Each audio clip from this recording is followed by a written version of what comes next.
everyone, it's Tina from the Old Mill House Shops in Lancaster, Pennsylvania, and I've brought you into the house today to show you how to decorate a Christmas tree. We've been busy getting ready for our Christmas open house, and we've been decorating all the different room settings and putting out some fabulous merchandise. We're really excited about our themes this year.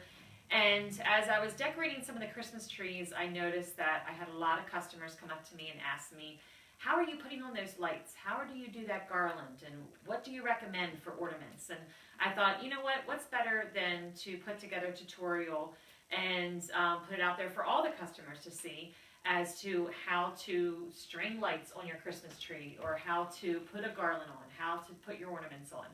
And so that's why I brought you here today. So one of the first steps would be is if you have an artificial tree, you're going to want to fluff it. And you know, of course, when it comes in the box, it's going to be all smashed and everything. And if you take it out, you want to make sure that you open up all the branches, and just so it looks nice and full. We have already done that to our tree here, but if you have a live tree, you don't really have to worry about that. But with an artificial tree, what really makes it look real is if you take the time to open up all these branches. And you can bend them anyway. Most artificial trees have wire in them, so you can bend them and lift them up so you don't really have, you don't see the branches as much inside of there, and it just really gives a nice look to it. So that would be the first step. The next step that you want to do is to start putting on your Christmas tree lights. I always start at the bottom of the tree because I know that's where the plug's going to go. And if you have extra, once you get to the top, you can always tuck them in the back and no one will ever notice.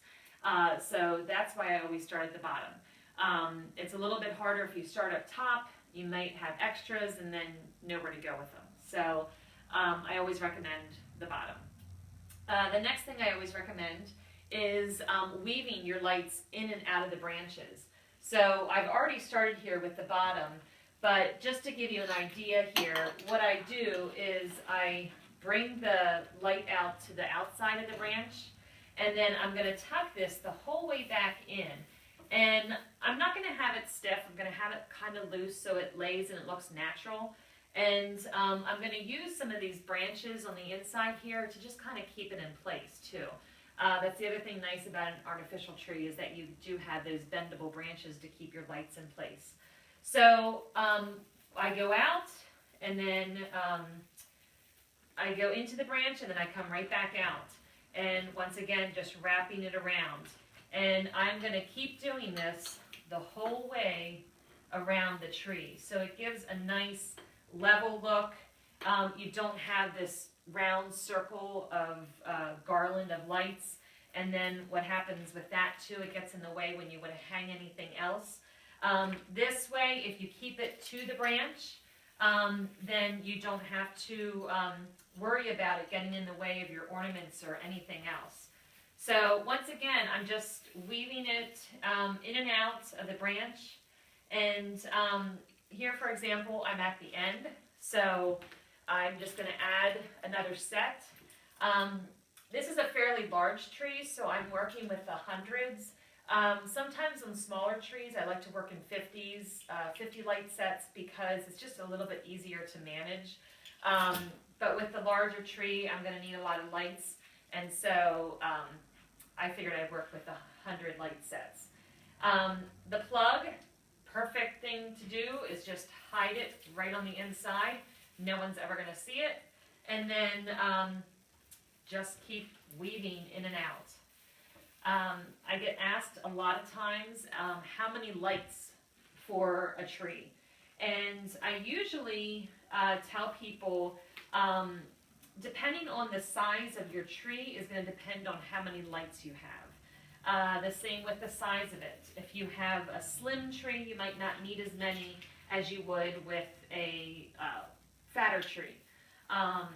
You know, a 6 foot is going to need less than a 7 foot. But a good rule of thumb is usually the height of the tree is however many lights you're going to need. Some people like more, and so that's fine. You can definitely add more.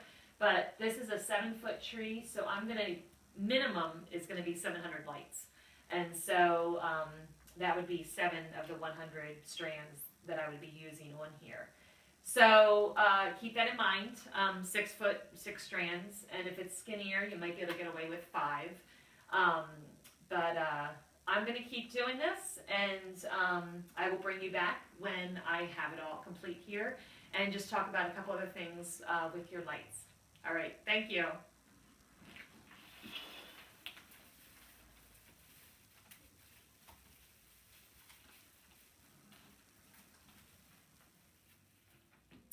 So as you can see, I have completed all the lights on the tree, and I actually ended up using 750 lights. So I thought at first this was a 7-foot tree, but I think it is a 7.5 foot.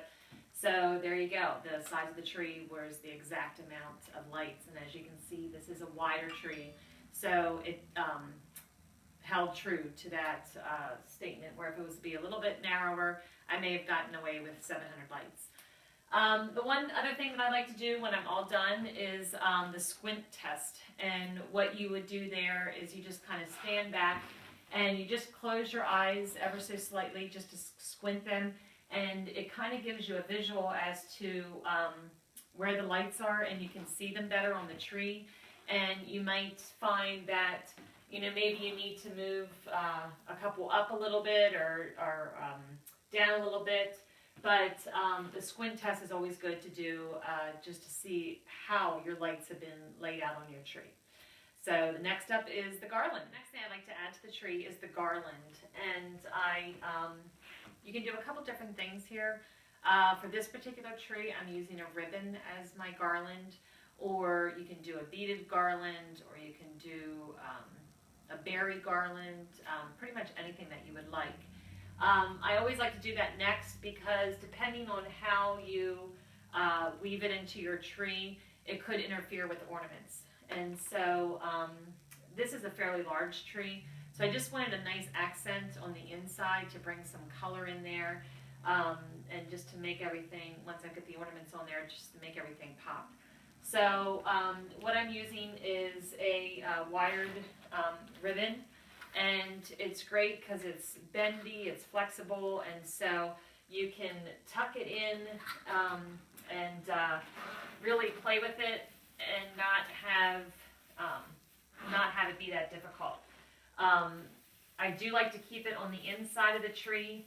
I don't like to see it on the outside because, once again, I just want it as an accent in the middle of the tree, just to pull that red color out when I go to do my ornaments. So I'm going to use this ribbon the whole way around, and once again just tucking it in there just to give it a little bit of color. So I'm going to finish this, and then we're going to start on the ornaments. Thanks.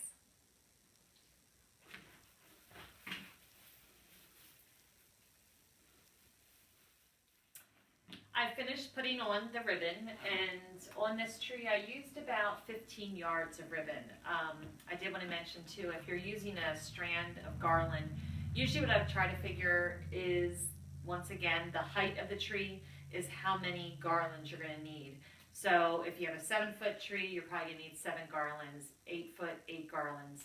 And once again, then you're going to have to play it by ear when you have a skinnier tree or a fatter tree, or if your garland isn't 9 feet long, then you might need a little bit more, a little bit less. But it's really a good rule of thumb to go by the height of the tree, and that's how many garlands you'll need or how many lights you'll need. So the next step is ornaments.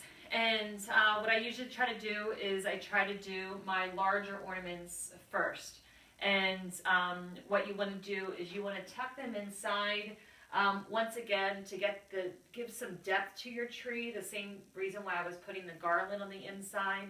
And so that color just pops and you can see it. And so the tree has, you know, a whole wonderful look all over, instead of just everything hanging out on the outside.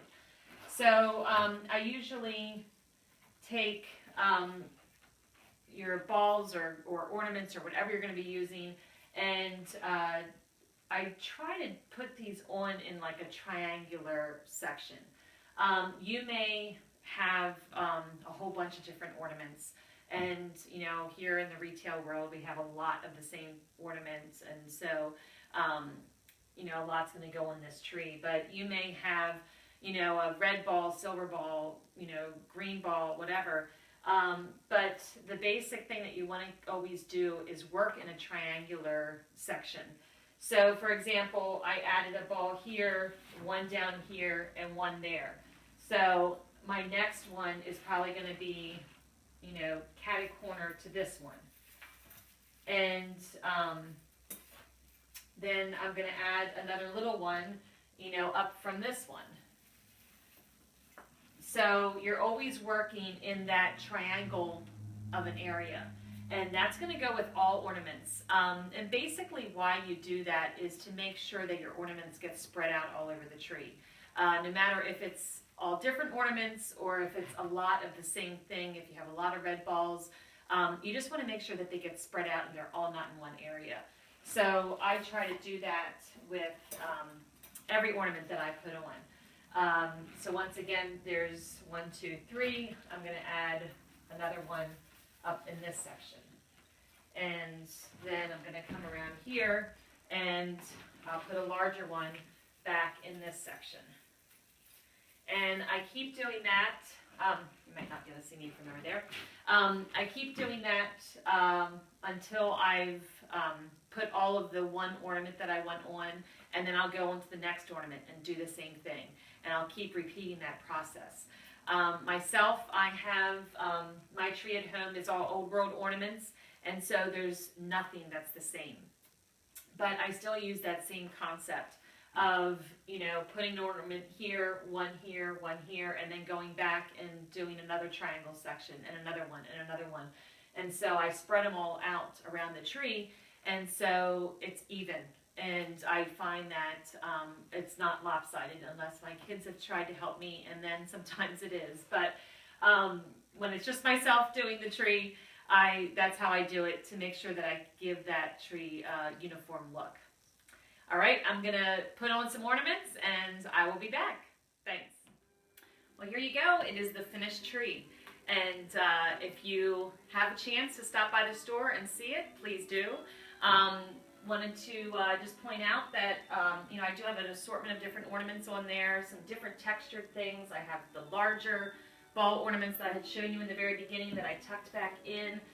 Some of these other larger ornaments as well that were tucked back in that just give it a good texture to the tree.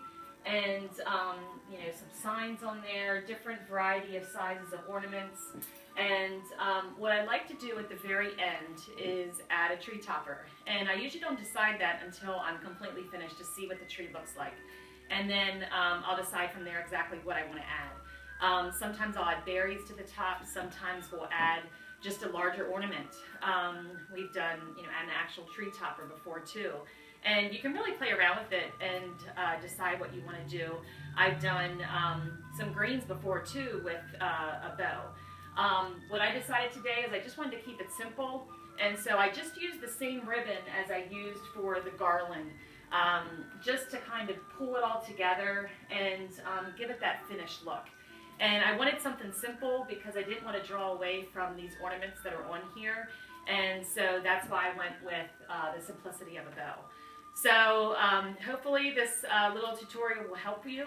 And please either hit us up on Facebook or YouTube or Twitter.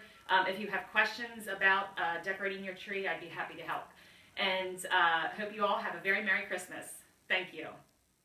So I went to edit my video and I realized that I had not added a tree skirt to the bottom of my tree. And that is one of the other things that I wait till the very last minute to see what the tree looks like and what I would like to put there. So this time around I used just very simple burlap tree skirt. It has some light colors in there that I use to pull out some of the light colors I have in my ornaments. And just very, very simple with a little bit of red check in there. You can use anything for a tree skirt. This is an actual tree skirt, or that has been cut and has ties on it. I've used quilts before. I've used tablecloths. I've actually even used a shower curtain before too. Just really whatever color you like, go with it. If you just scrunch it all up and put it in a circle, it'll be fine. No one will even know that it's a tablecloth or a quilt. So have fun with it and enjoy.